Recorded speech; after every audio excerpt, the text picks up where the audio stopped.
બંધાયો ને ત્યારે માત્ર લાભના સ્વાર્થથી બંધાયો હતો. ઇન્દ્ર અહલ્યાજીને પરણવા ઈચ્છે છે, પણ અહલ્યાજીને પરણવા નથી ઈચ્છતો, એ તો અહલ્યાજીના રૂપને પામવા ઈચ્છે છે. ઇન્દ્રના મનમાં એમ છે કે હું જગતને દેખાડી દઉં કે આખા જગતની સૌથી સુંદર સ્ત્રી એ મારી પત્ની છે. અહલ્યાજી કહે, પિતામહ આપ પણ જાણો છો કે રૂપ નિત્ય નથી, રૂપ કાયમ નથી. શરીરમાં કંઈક રોગ થયો, કંઈક અકસ્માત થયો, અરે ઉંમર થાય, માણસનું રૂપ કાયમ એક સરખું રહેતું નથી. સંપત્તિ કાયમ એક સરખી રહેતી નથી. પદ અને પ્રતિષ્ઠા કાયમ એક સરખી રહેતી નથી. એટલે દુનિયામાં જે સંબંધો રૂપ, સંપત્તિ, પદ કે પ્રતિષ્ઠા જોઈને બંધાયા હોય એ સંબંધો નિત્ય ટકતા નથી. પિતામહ, આ ઇન્દ્ર તો મારા રૂપ પાછળ મોહ પામ્યો છે અને મારા રૂપ માટે મને પરણવા ઈચ્છે છે. શું ખબર કાલે કદાચ મારું આ રૂપ ન પણ રહે, અને જ્યારે મારું રૂપ નહીં રહે ત્યારે ઇન્દ્રને મારા સંબંધનું કોઈ અસ્તિત્વ જ નહીં રહે. માટે મારે રૂપમાં મોહ પામેલા ઇન્દ્રને નથી પરણવું, એની કરતા સંયમી એવા વનમાં રહેનારા ગૌતમ મુનિને હું પરણીશ. અહલ્યાજીના નિર્ધારને બ્રહ્માજીએ સહમતિ આપી. ગૌતમ મુનિ અને અહલ્યાજીના વિવાહ થયા. હવે જયારે અહલ્યાજીના વિવાહ ગૌતમ મુનિ સાથે થયા ને, આ વાતની ઇન્દ્રને ખબર પડી એટલે ઇન્દ્રના અહંકારને બહુ જ મોટી ચોટ લાગી. કારણ કે ઇન્દ્ર તો બધે કહેતો ફરતો તો હું દેવરાજ ઇન્દ્ર, 33 કરોડ દેવતાઓનો સ્વામી, અહલ્યા મારી છે, બીજા પરણશે કોને? મારી જેવું બીજું એને કોણ મળશે? પણ જયારે અહલ્યાજીએ ગૌતમ મુનિ સાથે વિવાહ કર્યા, ઇન્દ્રના અંતરમાં અહંકારને અતિ ચોટ લાગી. એને અહલ્યાજી પ્રત્યે વેરની ગાંઠ બાંધી અને હવે અહલ્યાજીનો ધર્મ ભંગ કરું, એના ઉપર કલંકના કાળા છાંટા ઉડાડું અને અહલ્યાને ન ભોગવું તો હું ઇન્દ્ર નહીં, આવું મનમાં વિચાર ઇન્દ્રએ કર્યો છે. માણસના મનમાં જ્યારે અહંકારને ચોટ વાગે છે ને, ત્યારે કોઈ પણ પાપ કરતા માણસ અચકાતો નથી. આપણે ત્યાં કહેવાય છે ને, વટ ઉપર આવી જાય તો ખોરડા બાળીને દીવા કરે, વટ ઉપર વાત આવી જોઈએ. ખોટું ન લગાડ. એમાં પટેલિયા જો વટ ઉપર આવી જાય તો 4 વીઘા ઓછા કરો પણ તને દેખાડી દઉં. એટલે પછી કશું નથી દેખાડવું. વાતમાં કઈ ન હોય પણ જો ગાંઠ પડી ગઈ તો 4 વીઘા ઓછા કરું પણ તને દેખાડી, એટલે કશું નથી દેખાડવું ભાઈ, રામ રામ કર. ઇન્દ્રને વાત હવે ગાંઠ વળી ગઈ. અહલ્યા મને ન પરણે તો હવે જોઈ લે. અહલ્યાજી સાથે ભોગ ભોગવવાનો મનમાં કુવિચાર કરી ઇન્દ્રએ કપટ કર્યું. કપટ એવું કર્યું કે એને એકલાથી તો થાય એવું નહોતું, એટલે ઇન્દ્રએ ચંદ્રને સાથે ભેળવ્યો. ચંદ્રને કહ્યું કે તું સવારે કુકડો બનીને વહેલો બોલજે. ઇન્દ્રએ કહ્યું એટલે ચંદ્રને કઈ વિચારવાનો ઓપ્શન તો હતો નહીં. અડધી રાત્રિએ ચંદ્રએ કુકડાનું રૂપ લીધું ને અવાજ કર્યો. કુકડાનો અવાજ સાંભળતા ગૌતમ મુનિ સફાળા જાગ્યા. મનમાં થયું કે આજે મને જરા વધારે ઊંઘ આવી ગઈ, નહીતર તો હું વહેલી સવારે દરરોજ જાગી જાઉં છું. આજ મને વધારે ઊંઘ આવી ગઈ, સવાર પડી ગઈ. એ જમાનામાં ઘડિયાળ નહોતી, કુદરતી જ ઘડિયાળ હતું. કુકડા બોલે એટલે માણસો માનતા સવાર થઈ. અર્ધરાત્રિએ ગૌતમ મુનિ સ્નાન કરવા માટે ચાલ્યા ગયા. એ જ સમયે કપટી એવો ઇન્દ્ર ગૌતમ મુનિનું રૂપ લઈ અને ઝૂંપડીમાં પાછા આવ્યા. અહલ્યાજીને વિચાર થયો કે મારા પતિદેવ હમણાં જ ગયા હતા અને તરત પાછા કેમ આવ્યા? એટલી વારમાં સ્નાન પણ કરી લીધું. એટલે અહલ્યાજીએ પૂછ્યું, પતિદેવ આજ આપ બહુ જલ્દી પાછા આવ્યા, આટલી વાર તો હજી આપ નદીએ પણ ન પહોંચ્યા હોય, એટલી વારમાં તો તમે પાછા આવતા રહ્યા. મેં પહેલા કહ્યું તું કપટ હોય ત્યાં ભય હોય. ઇન્દ્રના મનમાં કપટ છે, બીક છે પકડાઈ જવાની, એટલે ઇન્દ્ર કંઈ બોલતા જ નથી. સીધો હાથ લાંબા કરી અને અહલ્યાજીને ભેટવા જાય છે. અહલ્યાજીને વિચાર થયો કે મારા પતિદેવ કોઈ દિવસ આટલા અધીરા હોય નહીં, વાતમાં કંઈક ભેદ છે, શું થયું આમ પૂછે છે. ઇન્દ્ર જવાબ નથી આપતા. બીજી બાજુ બન્યું એવું કે ગૌતમ મુનિ જ્યાં નદી કિનારે ગયા, નદી પણ રાત્રે સૂઈ જાય છે. શાસ્ત્રનો નિયમ એવો છે કે રાત્રે 10 થી સવારના 3:30 સુધી નદી પણ સૂતા હોય. તીર્થ ને પર્વ સિવાય 10 થી 3:30 સુધીમાં કોઈ સ્નાન કરે તો એને આસુરી પિશાચી સ્નાન કહેવાય. કોઈ મોટો પર્વ હોય ને લાખો માણસો ભેગા થયા હોય ત્યારે છૂટ, બાકી સવારમાં 3:30 પહેલા જઈને નદીમાં નાવ ને આને આસુરી સ્નાન કહેવાય. નદી હજી સૂતા હોય. ગૌતમ મુનિએ જોયું કે નદી હજી સૂતા છે. પછી આકાશમાં નજર કરી. આકાશમાં ગ્રહો તારાઓ જોઈને ખબર પડી કે હજી તો અડધી રાત થઈ છે, સવાર થયું જ નથી. ગૌતમ મુનિને થયું કે મને ભ્રમ થયો અથવા તો કુકડો ભૂલો પડ્યો. એટલે ગૌતમ મુનિ તરત પોતાની ઝૂંપડી, પોતાના ઘર તરફ પાછા વળ્યા. આ બાજુ ગૌતમ મુનિને પાછા આવતા ઇન્દ્રએ જાણ્યા. ઇન્દ્રના મનમાં બીક લાગી કે હમણાં મારું બધું કપટ ખુલ્લું પડી જશે. એ જ્યાં અહલ્યાજીનો હાથ પકડી અને એમની સાથે કુકર્મ કરવા જાય. અહલ્યાજી કહે છે, પતિદેવ તમે શું કરો છો, શું કરો છો? આટલી જ્યાં વાત થઈ ત્યાં ગૌતમ મુનિના આવવાનો અવાજ સંભળાયો. ઇન્દ્ર ત્યાંથી ઉતાવળે રૂપ બદલીને ભાગ્યો. પણ ગૌતમ મુનિએ એ જ સમયે જોયું કે અહલ્યાજી કોઈ પર પુરુષ સાથે મારા ઘરમાં હતા. એ જ સમયે આવા મહાન પવિત્ર મુનિ છે, તપસ્વી છે, પણ જોયું એટલે શંકા ગઈ. મનમાં થયું કે હું નદીએ સ્નાન કરવા જાઉં ત્યાં મારા પત્ની આમ કહેવાય પતિવ્રતા, પણ આજ કોઈ પરપુરુષ સાથે મારા ઘરમાં. એ જ સમયે ગૌતમ મુનિને ક્રોધ આવ્યો. અહલ્યા! આમ જ્યાં બૂમ પાડી. અહલ્યાજીએ પોતાના પતિને અહીં જોયા. મનમાં વિચાર કર્યો તો અત્યાર સુધી મારા સાથે હતું એ કોણ? એ જ્યાં પ્રશ્ન પૂછે એ પહેલા તો ક્રોધે ભરાયેલા, કોઈ જાતની તપાસ વિચાર કર્યા વિના ઉતાવળા થયેલા ગૌતમ મુનિએ અહલ્યા જ્યાં દોડીને પગમાં પડવા જાય એ પહેલા તો શ્રાપ આપ્યો કે તું ચરિત્રહીન છે. જ્યાં હું તને શ્રાપ આપું છું તો અત્યારે ને અત્યારે જડ પથ્થર થઈ જા. ગૌતમ મુનિએ શ્રાપ આપ્યો. અહલ્યાજીની સાચી વાત કહેવાનો પણ મોકો ન મળ્યો, શ્રાપ મળ્યો. અહલ્યાજી હાથ જોડી શ્રાપને સ્વીકાર્યો. પણ પછી ગૌતમ મુનિને ખબર પડી કે મારા પત્ની તો નિર્દોષ છે, આ બધું પાપ તો ઇન્દ્રનું છે. ઇન્દ્રને શાપ આપ્યો કે જા તને રૂવાડે રૂવાડે છિદ્ર થઈ જાઓ, રૂવાડે રૂવાડે લોહી નીતરતા છિદ્ર થાવ. ખબર પડી કે ચંદ્રયામાં સાથ આપ્યો તો ચંદ્રને શાપ આપ્યો કે જા તારું બધું તેજ નાશ પામી જાઓ. ગૌતમ મુનિને પારાવાર પસ્તાવો થયો. ગૌતમ મુનિએ અહલ્યાજીની માફી માંગી. દેવી મને માફ કરજો, હું ઉતાવળે શંકામાં ઘેરાયો, મેં તમને શ્રાપ આપ્યો, પણ જાઓ ત્રેતા યુગમાં ભગવાન મનુષ્ય રૂપે પ્રગટ થશે અને ત્યારે ભગવાનના ચરણનો તમને સ્પર્શ થશે. પરમાત્માની ચરણ રજનો સ્પર્શ થતા તમારા આ પથ્થર દેહમાંથી તમારી મુક્તિ થશે. આજ ભગવાને ગૌતમ મુનિના શાપમાંથી નિર્દોષ અને નિષ્પાપ એવા અહલ્યાજીનો ઉદ્ધાર કર્યો છે. પછી તો ઇન્દ્રએ બહુ માફી માંગી. ત્યારે કહ્યું કે જાઓ ત્રેતાયુગમાં જ્યારે ભગવાનના સીતાજી સાથે વિવાહ થશે ત્યારે ભગવાનના યુગલ સ્વરૂપના દર્શન કરવા માટે બધાઈને 2 આંખ ઓછી પડશે કે આવું સુંદર દર્શન, અને અમારે 2 જ આંખ. અને તને જ્યારે ભગવાનના યુગલ રૂપના દર્શન થશે ને તારે રૂવાડે રૂવાડે થયેલા છિદ્ર ચાલ્યા જશે. ચંદ્રનું તેજ ગયું. ચંદ્ર મુંજાયા, સમુદ્ર કિનારે આવી અને ચંદ્રે ભોળાનાથની તપશ્ચર્યા કરી. અને ચંદ્રની તપશ્ચર્યાથી ભોળાનાથ પ્રસન્ન થયા.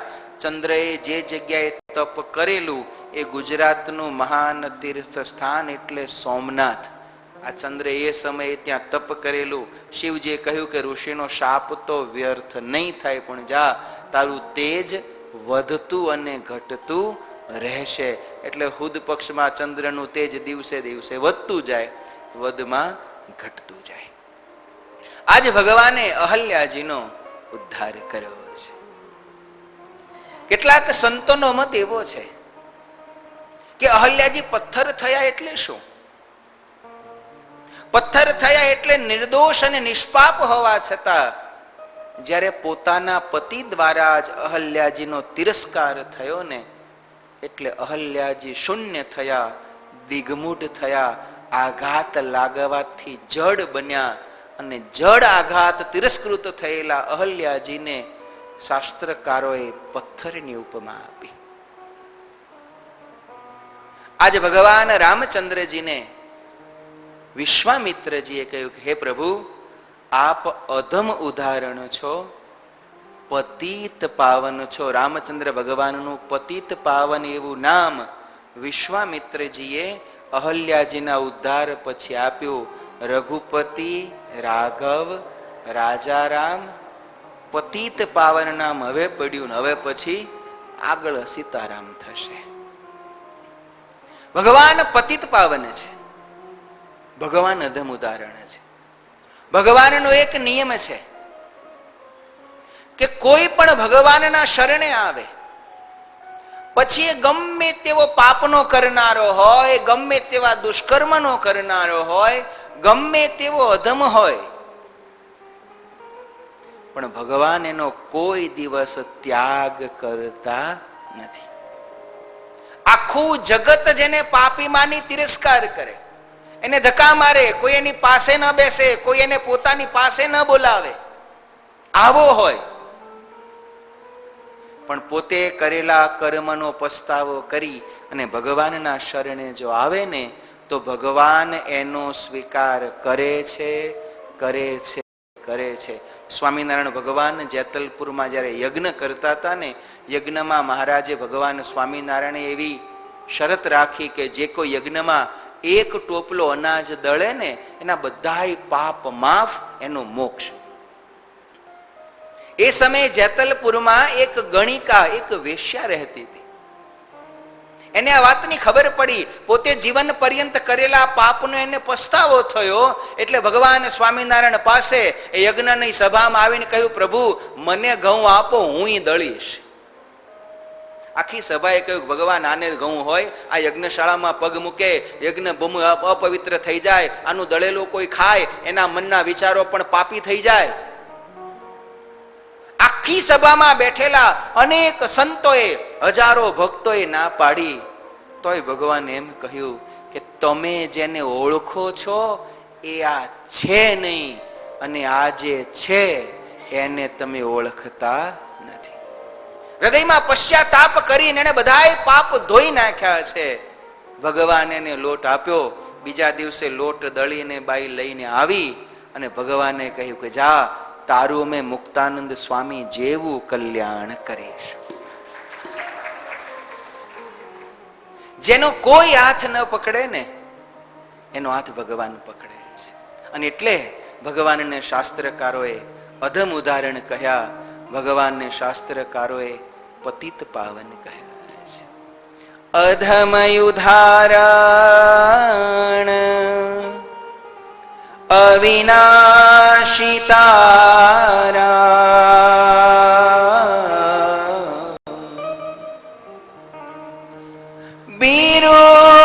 બિરુદની બલી હરી રે. અધમ ઉદાહરણ અવિનાશિતારા, અધમ ઉદાહરણ અવિનાશિતારા બિરુદની બલી હરી રે. અધમ ઉદાહરણ અવિનાશિતારા. ગ્રહી બાહ્ય છોડો નહીં ગિરિધર, ગ્રહી બાહ્ય છોડો નહીં ગિરિધર, અવિચળ ટેકત મારી રે. અધમ ઉદાહરણ અવિનાશિતારા, અધમ ઉદાહરણ અવિનાશિતારા બિરુદની બલી હરી રે. અધમ ઉદાહરણ અવિનાશી તારા. ભરી સભામાં ભૂધરજી તમે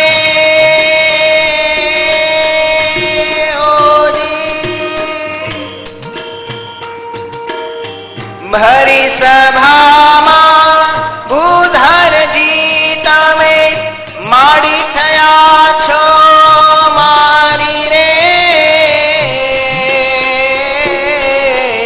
ભરી સભામાં ભૂધરજી તમે માડી થયા છો મારી રે.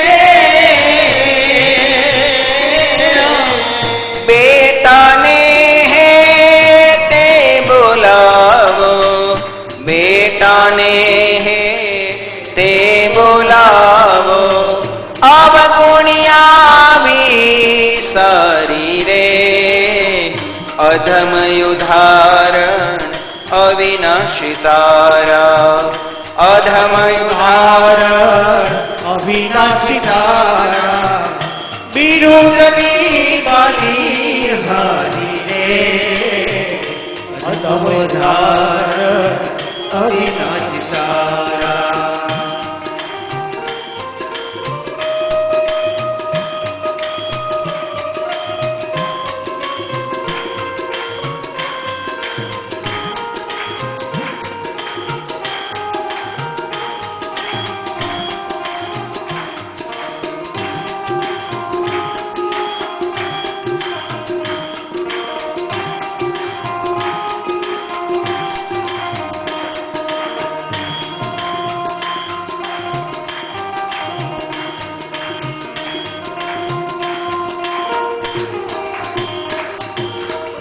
જેવો તેવો તોય પુત્ર તમારો જી, ઓ જી. જેવો તેવો તોય પુત્ર તમારો અણસમજુ અહંકારી રે. જેવો તેવો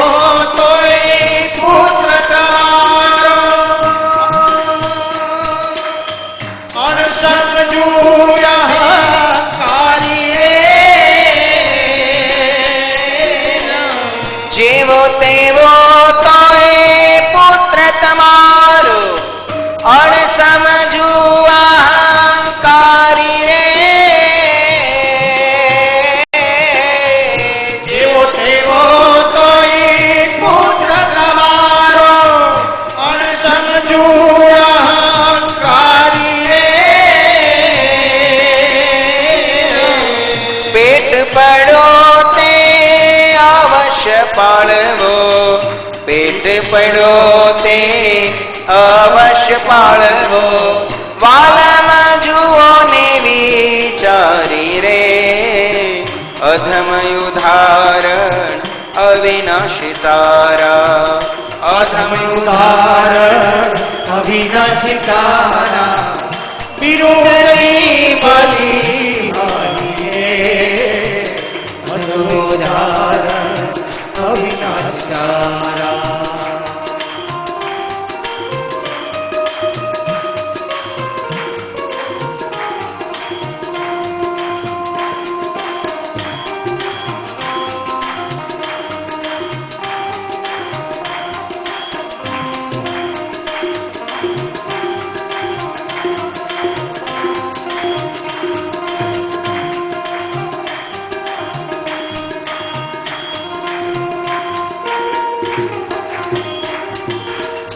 અનળ અહીં જો ગ્રહે અજાણે તો છોડાવે રોવારી રે. અનળ અહીં જો ગ્રહે અજાણે તો છોડાવે રોવારી રે. અનળ અહીં જો ગ્રહે અજાણે તો છોડાવે રોવારી રે. અનળ અહીં જો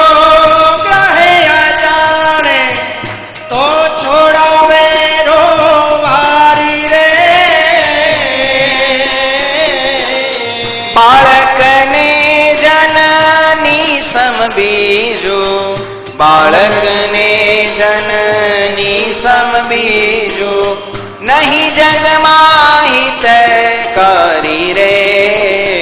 અધમયુધારણ અવિનાશી તારા, અધમયુધારણ અવિનાશી તારા, વિરોધની બલી મારી રે. અધમોદારણ અવિનાશી તારા, ગ્રહીબાય છોડો નહીં ગિરિધર, ગ્રહીબાય છોડો નહીં ગિરિધર, ગ્રહીબાય છોડો નહીં ગિરિધર, ગ્રહીબાય છોડો નહીં ગિરિધર. અવિચળ ટેકત મારી રે. અધમયુધારણ અવિનાશી તારા, અધમયુધારણ અવિનાશી તારા, વિરુદ્ધની બલી મારી રે. અધમયુધારણ અવિનાશી તારા, અધમયુધારણ અવિનાશી તારા, અધમયુધારણ અવિનાશી તારા, અધમયુધારણ. ભગવાને અહલ્યાજીનો ઉદ્ધાર કર્યો છે. અહલ્યાજીને દિવ્ય પદ આપી પ્રભુ ત્યાંથી ગુરુદેવ વિશ્વામિત્રજીની સાથે આગળ ચાલ્યા છે. આગળ ચાલતા ચાલતા માર્ગમાં એક સુંદર નદી આવી છે. વિશ્વામિત્રજીએ પ્રભુ રામચંદ્રને કહ્યું છે, હે રામ, આ પૃથ્વી ઉપરની સૌથી પવિત્ર નદી છે, આમાં તમે સ્નાન કરો. ગુરુદેવની આજ્ઞાથી ભગવાન રામચંદ્રજીએ, લક્ષ્મણજીએ ગુરુદેવની સાથે એમાં સ્નાન કર્યું છે. ગુરુદેવે પિતૃઓના તર્પણ વિધિ પણ રામચંદ્રજી પાસે એ જ પવિત્ર નદીના જળમાં એના કિનારે કરાવ્યો છે, તર્પણ વિધિ કર્યો છે. પછી ગુરુદેવે સ્વયં એ નદીનો મહિમા કહ્યો છે, રામ, આ નદીમાં જે સ્નાન કરે એના પાપ બળી જાય, આનું દર્શન કરે એના પાપ બળી જાય, આનું જે આચમન કરે એના પાપ બળી જાય. બ્રહ્મા, વિષ્ણુ અને મહેશ આ ત્રણેયના પદને પમાડનારી એ આ મહાનદી છે. ગુરુદેવ, આ કઈ નદી છે? અને ત્યારે વિશ્વામિત્રજીએ કહ્યું છે, હે રામ, આ ગંગા નદી છે. બોલો ગંગે માત. હે રામ, આ ગંગા નદી છે. ગુરુદેવ, ગંગા નદી એટલે શું? વિશ્વામિત્રજી હસી પડ્યા, કારણ કે રામ તો બધું જાણનારા છે. તો પણ આજે જિજ્ઞાસુ થઈને પૂછે છે. એટલે વિશ્વામિત્રજીએ કહ્યું છે કે હે રામ, આ ગંગા એ તો સાક્ષાત ભગવાન નારાયણનું ચરણામૃત છે. ભાગવતમાં બલિરાજાની કથા છે કે જ્યારે બલિરાજા યજ્ઞ કરતા હતા, ભગવાન વામન રૂપ લઈ બલિરાજાને ત્યાં માગવા આવ્યા. 3 ડગલા પૃથ્વી ભગવાને માગી, 1 ડગલામાં ઉપરના 7 લોક ભગવાને માપી લીધા. વામન હતું, એમાંથી ભગવાને વિરાટ રૂપ ધારણ કરી. અને જ્યારે ભગવાને પહેલું ડગલું માંડ્યું ને, ત્યારે બ્રહ્માજીના સત્યલોકમાં ભગવાન વિરાટ નારાયણના જમણા પગનો અંગૂઠો આવ્યો. બ્રહ્માજીને થયું, હો મારું કેવું સદભાગ્ય. એટલે બ્રહ્માજીએ તુરંત એ ભગવાનના જમણા પગના અંગૂઠાનો અભિષેક કરી, પાદ પ્રક્ષાલન કરી, ભગવાનનું ચરણામૃત એ પોતાના કમંડળમાં ભરી લીધું. બ્રહ્માજીના કમંડળમાં રહેલું ભગવાનનું એ પ્રસાદીભૂત ચરણામૃત એ જ ગંગા છે. ભગવાન રામચંદ્રજીએ કહ્યું, હે ગુરુદેવ, જે ચરણામૃત બ્રહ્માજીના કમંડળમાં હતું એ ચરણામૃત પૃથ્વી ઉપર કેવી રીતે આવ્યું? અને જ્યારે આવો રામચંદ્ર પરમાત્માએ પ્રશ્ન કર્યો ને ત્યારે ગુરુદેવ વિશ્વામિત્રજીએ ગાદી સૂત સબ કથા સુનાઈ, જેહી પ્રકાર સુર સરી મહીસાઈ. એ જ ગંગાના કિનારે બેસી અને વિશ્વામિત્રજીએ ભગવાન રામચંદ્રજીને આ ગંગાજી પૃથ્વી ઉપર કેવી રીતે પધાર્યા એની કથા કહી છે. હે રાજન, તમારા જ પૂર્વજોમાં સૂર્યવંશી ભગવાન રામ છે. સગર નામે એક રાજા થયા. સગર રાજાની કથા બહુ લાંબી છે એટલે નથી, પણ એ ઝેર સહિત જન્મ્યા હતા એટલે સગર એવું એમનું નામ પડેલું. આ સગર રાજાને અંશુમાન નામે એક પુત્ર થયા. બીજી રાણી થકી મહારાજ સગરને હરિયાશ્વ નામના 60,000 પુત્ર થયા, જે રૂપ, રંગ, બળ અને આકારમાં એક સરખા હતા. સગર રાજા મહાબળવાન હતા. આખી પૃથ્વી ઉપર એકમાત્ર ચક્રવર્તી સમ્રાટ સગર રાજા હતા.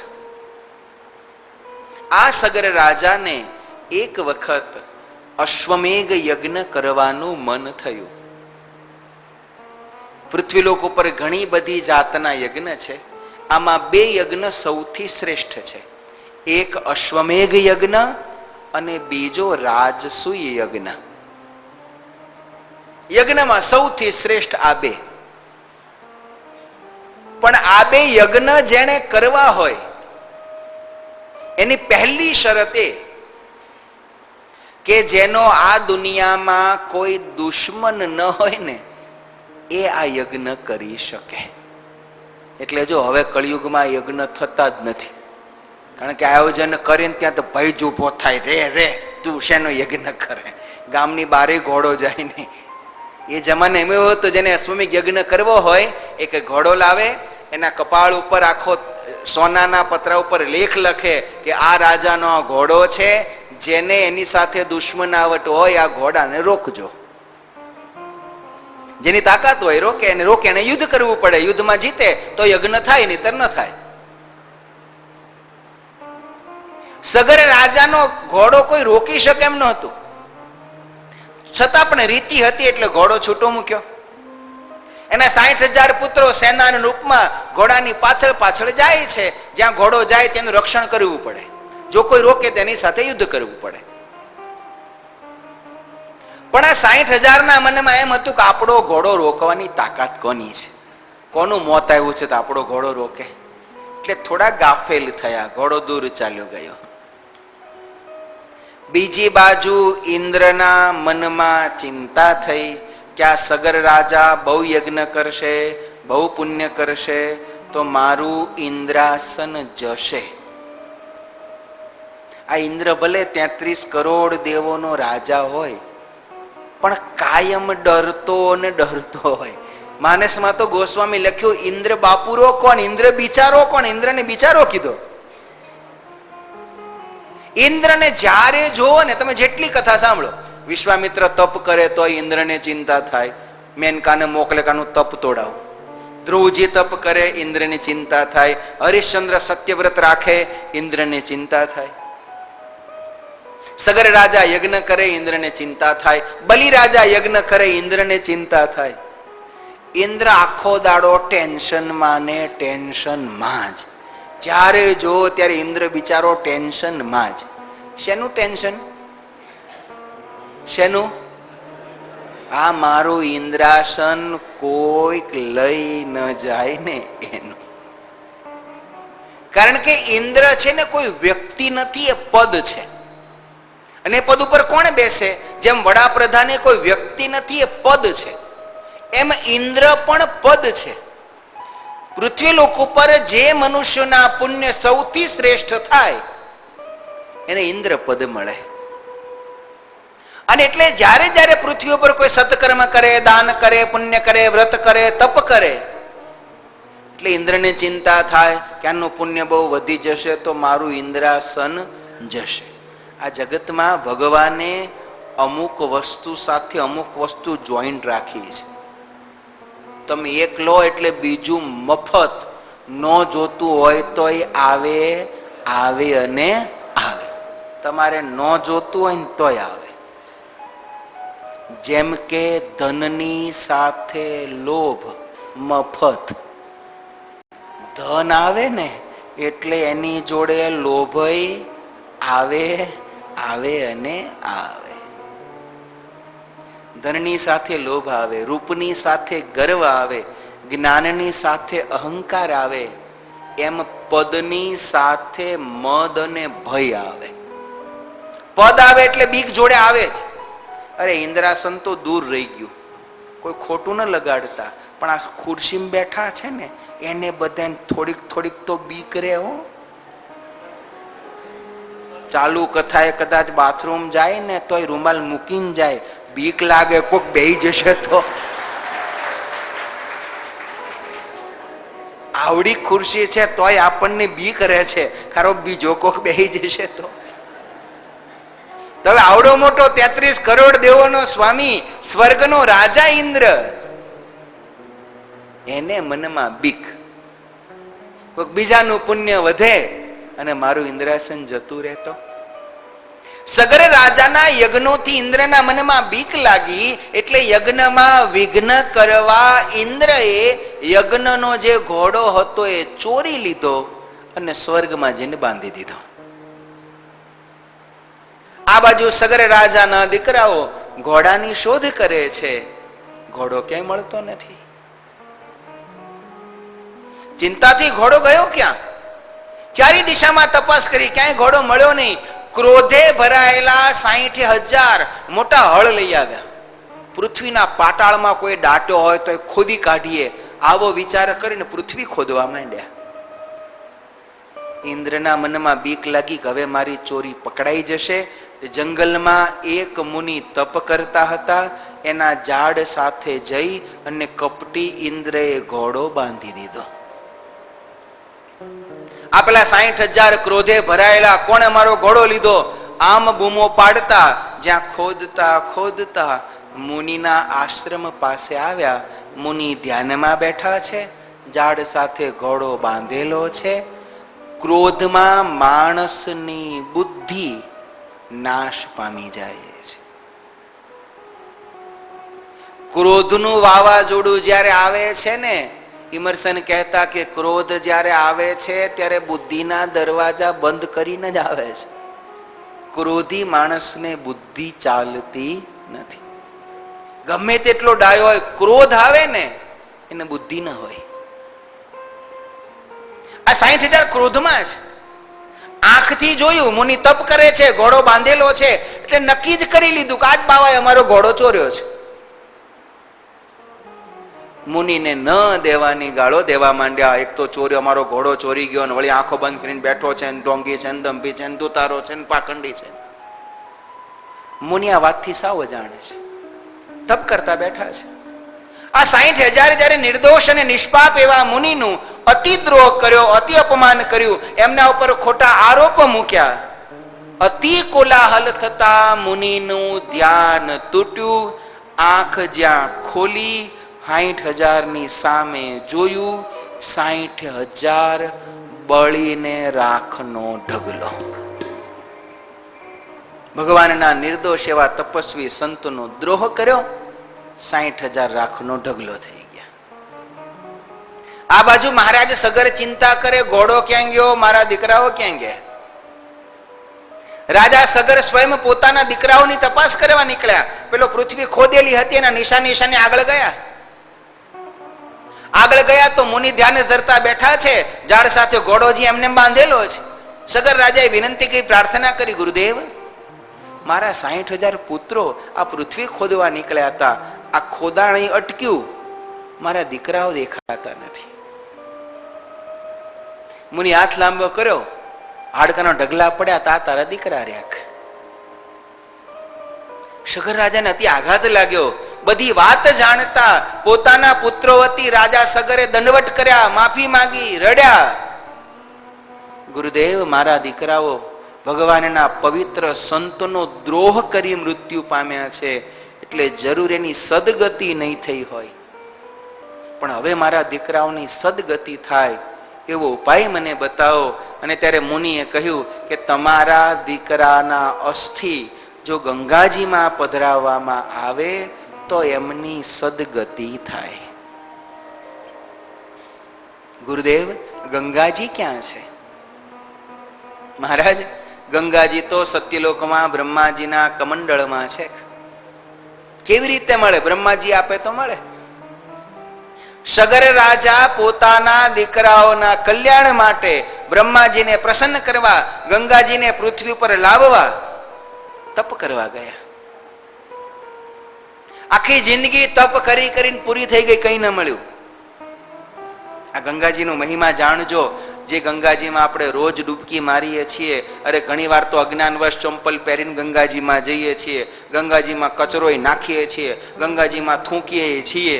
આ ગંગાજી આ પૃથ્વી પર લાવ્યા કેવી રીતે? સગર રાજા તપ કરી કરીને જિંદગી પૂરી થઈ ગઈ, કઈ ન મળ્યું. એમના દીકરા થયા અંશુમાન. અંશુમાને આખી જિંદગી તપ કરી કરીને જિંદગી પૂરી કરી દીધી, કઈ ન મળ્યું. અંશુમાનના દીકરા થયા મહારાજ દિલીપ. રાજા દિલીપે તપ કરીને જિંદગી પૂરી કરી દીધી કે મારા કાકાઓનું, મારા દાદાઓનું કલ્યાણ થાય, કઈ ન મળ્યું. દિલીપના દીકરા થયા મહારાજ ભગીરથ. આ ચોથી પેઢી. રાજા ભગીરથે તપશ્ચર્યા કરી અને અડધી જિંદગી વિતાવીને ત્યારે બ્રહ્માજી પ્રસન્ન થયા અને કહ્યું કે માગે બેટા, જે માગે આપો. અને ત્યારે મહારાજ ભગીરથે કહ્યું, હે પિતામહ, આપના કમંડલુમાં રહેલા ગંગાજી અમને આપો તો મારા દાદાઓનું કંઈક કલ્યાણ થાય. બ્રહ્માજી કહે, સારું, હું ગંગાજી તમને આપું, પણ સત્યલોકમાંથી, કમંડલુમાંથી હું ગંગાજીના પ્રવાહને વહેતો કરું ને તો આ ગંગાનો પ્રવાહ એવો પ્રચંડ છે, એવો ધસમસતો, એવો વેગવંતો પ્રવાહ છે ને કે જો પૃથ્વી ઉપર પડશે ને તો પૃથ્વી ફાડી અને ગંગાજી પાતાળમાં જતા રહેશે. તો પિતામહ ઉપાય શું? ભગીરથ ઉપાય તો એ છે કે ગંગાના આવા પ્રચંડ પ્રવાહને કોઈ ઝીલે, કોઈ એને રોકે તો ગંગાજી પૃથ્વી ઉપર આવે, નહીતર તો પાતાળમાં જતા રહે. ભગીરથે પૂછ્યું બ્રહ્માજીને, પિતામહ, આવા પ્રચંડ પ્રવાહને રોકે એવું આ દુનિયામાં છે કોણ?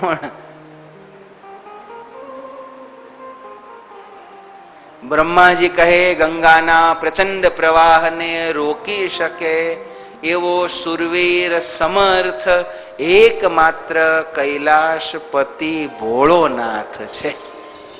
એના વગર આ ગંગાનો પ્રવાહ કોઈથી નહીં રોકાય. શું કરું? શિવજીને મનાવો.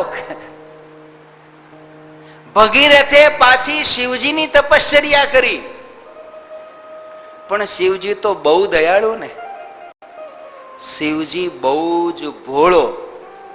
એનું નામ ભોળાનાથ એટલે છે કારણ કે ખરેખર ભોળો છે, અતિ દયાળુ છે. બીજા બધા દેવોની તો તમે સાધના કરો ત્યારે એને તમારી ઉપર દયા આવે. શિવજી તો સ્વયં કરુણા છે. આપણે દરરોજ આરતી પછી મંત્ર બોલીએ છીએ, કર્પૂર ગૌરમ કરુણાવતારમ સંસાર સારમ ભુજગેન્દ્રહારમ સદા વસંતમ હૃદયારવિંદે ભવમ ભવાની સહિતમ નમામિ.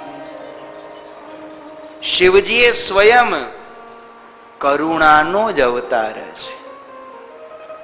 એવા દયાળુ છે કે ભક્ત થોડીક સાધના કરે ને એનું શ્રેય કરે છે. શિવજીને પ્રસન્ન કરવા સૌથી સહેલા, પણ શિવજીમાં એક વાંધો એક, જો તમે એનો દ્રોહ કરો ને તો એને ત્રીજી આંખ ખોલતાય વાર લાગે નહીં. રાજી બહુ જલ્દી થઈ જાય, પણ જો તમે ક્યાંક એનો દ્રોહ કરો, એના ભક્તનો દ્રોહ કરો, તો એને કુરાજી થતાય વાર નહીં. નહીતર તો થોડીક સાધના, કોઈ ભક્ત થોડીક સાધના ભોળાનાથની કરે, ભોળાનાથ બીજું, ભોળાનાથ ભુક્તિનો દેવ છે. મુક્તિનો તો છે, પણ ભુક્તિનો દેવ છે. આ લોકની કંઈક પ્રાપ્તિ જોઈતી હોય ને તો શિવજી ભુક્તિના દાતા છે, નારાયણ મુક્તિના દાતા છે, શિવ ભુક્તિ અને મુક્તિ બેયના દાતા છે. ભુક્તિ, આ લોકનું કોઈને સુખ સાધન સકામ ભક્તિ કરવી હોય ને તો ભોળાનાથ બહુ દયાળુ. ભગત થોડીક સાધના કરે ને, એક ગામમાં પેલું ભોળાનાથનું મંદિર અને મંદિરનો પૂજારી, સાવ સામાન્ય સ્થિતિ. હવે પૂજારીના દીકરીના લગ્નનો અવસર આવ્યો એટલે પૂજારીએ ભોળાનાથને કીધું, ભોળાનાથ, હવે મારી પાસે તો ગામમાં લોટ માગું છું, એમ કરીને મેં જીવન ગુજાર્યું. મારી દીકરી ભોળાનાથે તો તમારી દીકરી કહેવાય.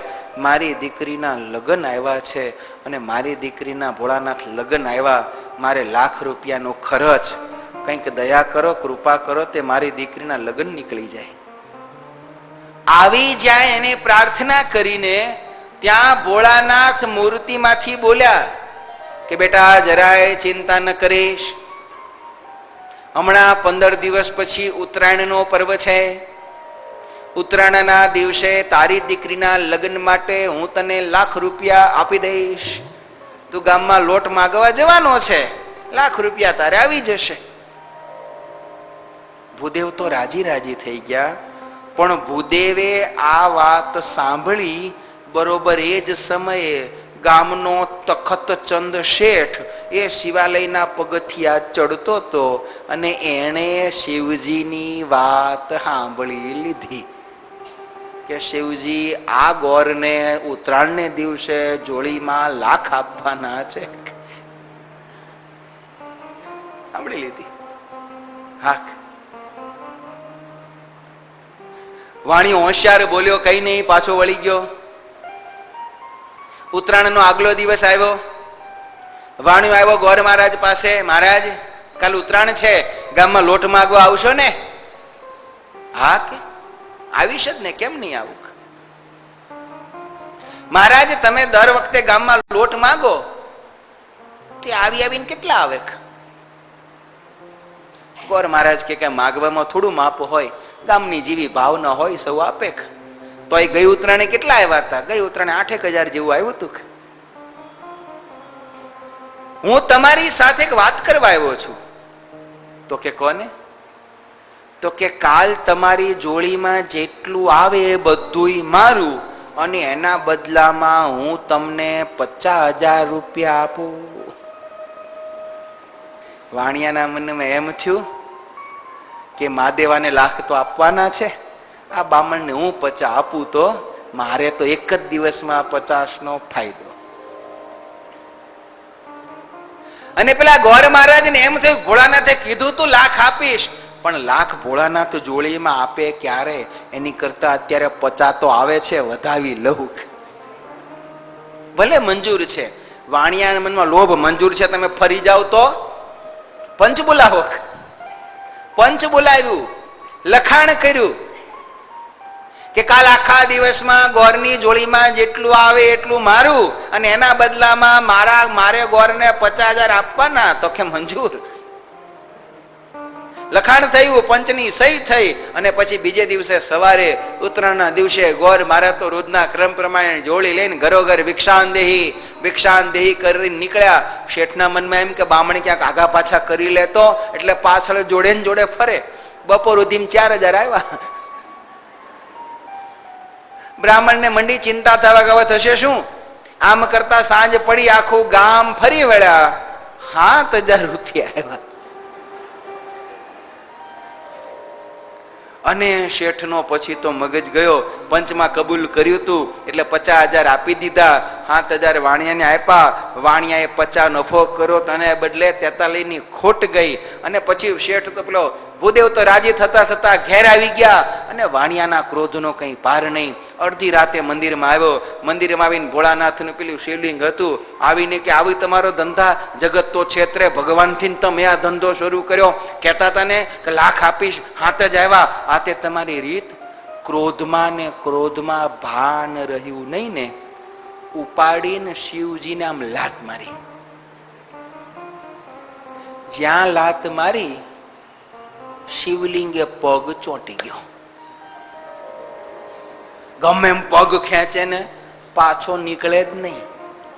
શેઠ મુંજાણા. ત્યાં ગણપતિ બાર હતા. એને કીધું, પિતાજી શું થયું? બેટા ગણેશ, કઈ નથી થયું. આપણે ઓલા પૂજારીની દીકરી પરણાવવાના લાખ આપવાના હતા ને. હા પિતાજી. તો 50,000 આપ્યા છે. તો આ 50,000 નો પગ ચોંટાડ્યો છે.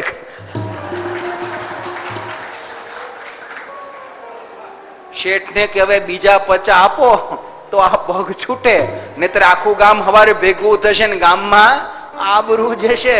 શેઠ કે અરે 50 માંથી 51 પણ પગ છોડો. અને બીજા 51 આપ્યા. બામણની દીકરી રંગે ચંગે શેઠના પૈસે.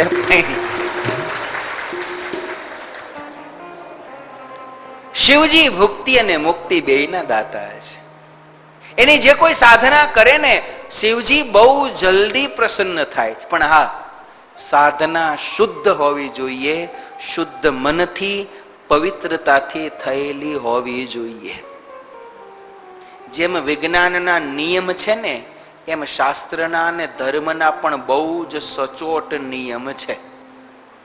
જેમ તમે ચૂલા ઉપર તપેલીમાં પાણી મૂકો તો એ પાણી ગરમ થાય. એવું બને નહીં કે તમે ગેસ ઉપર તપેલીમાં પાણી મૂક્યું છે અને પાણી ગરમ ન થાય, અડધો કલાક થાય અને તોય પાણી ગરમ ન થાય. તો તમે સિદ્ધાંતને ખોટો ન ગણો. તમે ગેસનો બાટલો જુઓ અને ગેસ જુઓ. આપણે ક્યાંક બંધ રહી ગયો હશે, બાકી ગરમ થાય ને થાય. એ પ્રક્રિયા છે કે ગેસ ઉપર તપેલી મૂકો, પાણી ભરો ને પછી ગેસ ચાલુ હોય તો ગરમ થાય ને થાય. એમાં તમે ભગવાનની સાધના કરો, ભક્તિ કરો એટલે એની પ્રસન્નતાને એનું ફળ મળે ને મળે. જો ફળ નથી મળતું તો માનજો કે આપણી સાધનામાં હજી ક્યાંક ખામી છે. શુદ્ધ મનથી સાધના કરીને એને ફળ મળે. બ્રહ્માજીએ ભગીરથને કહ્યું કે તમે શિવજીની આરાધના કરો. ભગીરથે શિવજીની તપશ્ચર્યા કરી. અલ્પ સમયમાં જ શિવજી પ્રસન્ન થયા. શિવજીએ કહ્યું, બોલ બેટા ભગીરથ, શું જોઈએ છે? ભગીરે હાથ જોડ્યા. ગુરુદેવ, હે પ્રભુ, 4 પેઢીથી તપ કરીએ છીએ. મારા દાદાઓ હજી ભગવાનના ધામને, સદગતિને પામ્યા નથી. બ્રહ્માજીએ રાજી થઈ સત્યલોકમાંથી ગંગાજીના પ્રવાહને વહાવવાની તો મને હા પાડી, પણ ગંગાનો આવો ધસમસતો પ્રચંડ પ્રવાહ એને ઝીલે કોણ? હે ભોળાનાથ, તમે મારા ઉપર દયા કરો, જગત ઉપર દયા કરો અને આ પ્રચંડ પ્રવાહને ઝીલો ને તો જગતનું કલ્યાણ થાય. શિવજી કે જગતનું હારું થતું હોય તો લો. આમ કરીને વર્ષોની બાંધેલી જટા શિવજીએ ખોલી. બ્રહ્માજીને ભગીરથને કહ્યું કે બ્રહ્માજીને ગંગાજીને જટામાં આવવા દેખ. બ્રહ્માજીએ ગંગાજીને કહ્યું, ગંગાજી, જગત કલ્યાણ માટે હવે તમે પૃથ્વી ઉપર પધારો. વર્ષો સુધી મારા કમંડલુમાં રહ્યા. મારા કમંડલુમાં રહ્યા થકા તમે જગત કલ્યાણના લોકના કામમાં આવ્યા નહીં. તમે તો ભક્તિ અને મુક્તિના દાતા છો. તમે પૃથ્વી ઉપર જો જાઓ ને તો કરોડો જીવોનું શ્રેય અને કલ્યાણ થાય. બ્રહ્માજીએ કહ્યું એટલે ગંગાજી પૃથ્વી ઉપર આવવા તૈયાર થયા. પણ ગંગાજીએ બ્રહ્માજીને કહ્યું, પિતાજી, હું પૃથ્વી ઉપર જઈશ, અહીંથી પછડાઈશ તો પાતાળમાં જતી રહીશ, હું લોકનું શ્રેય કેવી રીતે કરીશ? અને ત્યારે ભગીરથે કહ્યું છે, માં, તમે ચિંતા ન કરશો. એક જટાળો જોગી પોતાની જટા ખોલી અને તમારા પ્રવાહને ઝીલવા તૈયાર ઉભો છે. આપ શિવજીની જટામાં પધારો. ગંગાજીને પોતાના પ્રવાહનો અહંકાર છે. એના મનમાં એમ છે કે મારી આવી પ્રચંડ તાકાત, આટલા ઊંચેથી પડું પૃથ્વીનું પોપડું ફાડીને પાતાળમાં જવાની મારો વેગ, આવળી જટાળો જોગી, એના જટામાં મને શું ઝીલશે? ગંગાજીએ શિવજીને કહ્યું, હે જોગી, હજી વિચારી લ્યો, હું જો પડીશ તમારું ખોપડું ફાટી જશે અને તમારું મોત થઈ જશે. શિવજી કશે તો આવે પછી જોયું જશે, તું પેલા આવા દેખ. અને શિવજી જ્યાં જટા ખુલ્લી મૂકી અને ગંગાજીના દિવ્ય પ્રવાહને બ્રહ્માજીએ પોતાના કમંડલુમાંથી પૃથ્વી ઉપર વહાવ્યો છે. અભિમાનને આભેથી ઉતરી પડતા ધોધમાર પાણી જટામાં ગંગાજી અટવા, જટામાં ગંગાજી અટવા.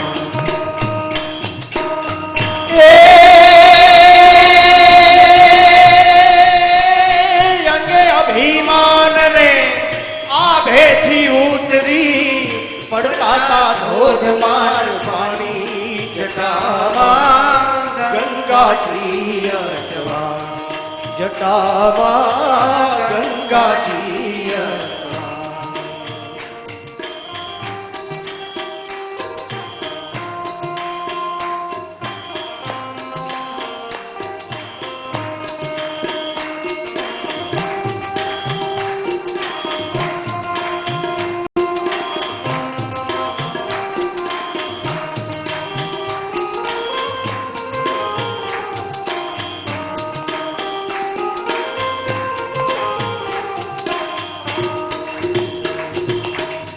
અવર નદી સમ એના દિલમાં જોગીડે મુજને જાણી, અવર નદી સમ એના દિલમાં જોગીડે મુજને જાણી.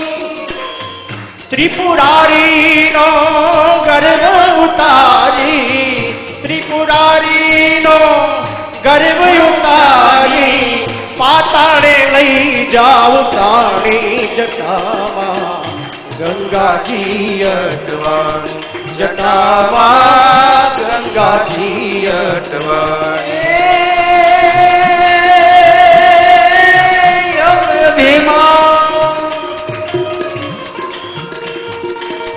અભિમાનને આકાશથી ઉતરી પડતા ધોધમાર પાણી જટામાં ગંગાજી અટવાણી, જટામાં ગંગાજી અટવાણી. શિવજીએ જટા ખુલ્લી મૂકી, બ્રહ્માજીને કહ્યું કે આવા દો ગંગાના પ્રવાહને. અને અહંકાર સાથે ગંગાજીને એમ હતું કે આ જોગીનું તો ખોપડું ફાડીને હમણાં એનોય નાશ કરી એને પાતાળમાં ભેગી લઈને જતી રહો. પણ જ્યાં બ્રહ્માજીએ કમંડલું નમાવ્યું, ગંગાનો પ્રચંડ ધસમસતો પ્રવાહ જ્યાં શિવજીની જટામાં આવ્યો, ગંગાજીને એમ હતું કે આનું માથું ફોડીને આને દરિયામાં તાની જઈશ, એના બદલે ગંગાજી જ શિવજીની જટામાં એવા તો ગૂંચવાણા કે એને બહાર જવાનો માર્ગ મળ્યો નહીં. માં ગંગાનો અહંકાર તો ઓગળ્યો. ભગીરથે હાથ જોડ્યા, પ્રભુ 4 પેઢી તપ કર્યું, કમંડળમાંથી છોડાવી, ત્યાં તમે જટામાં હલવાડી, મારા દાદાઓનું કલ્યાણ કેમ થાય? નાથ કૃપાળુ, દયા કરો, દયા કરો અને અહંકારમાંથી આપના કૃપા વડે કરી અને ગંગાજીને જટામાંથી મુક્ત કરો. ભગીરથે પ્રાર્થના કરીને હે વિનંતી સાંભળી ભગીરથ કેરી, પાડ્યું બિંદુ એક પાણી. વિનંતી સાંભળી ભગીરથ કેરી, પાડ્યું બિંદુ એક પાણી. ભગીરથ કેરી વિનંતી સાંભળી, પાડ્યું બિંદુ એક પાણી. એક બિંદુ માંથી 3 ધાર પ્રગટી, એક બિંદુ માંથી 3 ધાર પ્રગટી, 3 નામે ઓળખાણી જટામાં ગંગાજી અટવાણી, જટામાં ગંગાજી અટવાણી.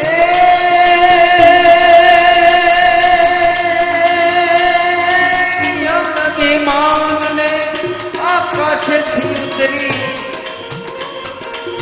પડતા ધોધમાર પાણી જટામાં ગંગાજી અટવાણી.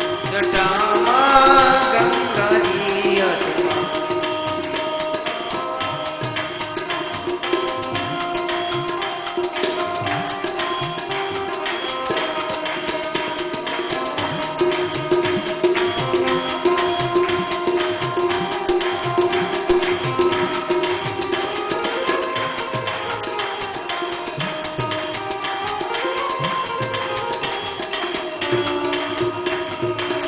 અગમય ગોચર ઘોડે જટાવ ધારી એની યુક્તિ શકે ના કોઈ જાણી. અગમય ગોચર ઘોડે જટાવ ધારી એની યુક્તિ શકે ના કોઈ જાણી. ભગીરથ કારણે જીલ્યા શંભુએ, ભગીરથ કારણે જીલ્યા શંભુએ પડતા ગંગાજીના પાણી જટામાં ગંગાજી અટવાણી. જટામાં ગંગાજી અટવાણી.